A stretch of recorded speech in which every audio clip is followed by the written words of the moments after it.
আবার দেখা হবে। এই পর্যায়ে পারফরমেন্স নিয়ে আসবে আমাদের মাঝে মিরাজ শিকদার। মিরাজ শিকদার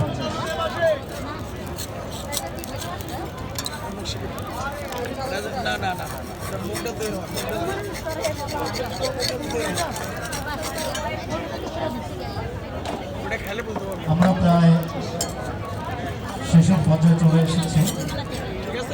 আপনাদের দৃষ্টি আকর্ষণ কামনা করছি। আমাদের দর্শক সকলেই জানেন 8 ফেব্রুয়ারি কিন্তু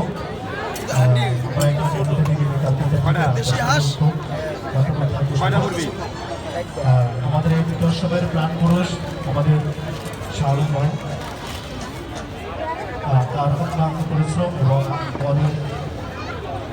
বাংলাদেশ একাডেমি এবং জাতীয় বিদ্যাসব উদযাপন পরিষদ দ্রুত আয়োজনে এবং আমাদের পৃষ্ঠপোষকতার সাংস্কৃতিক বিষয় মন্ত্রণালয়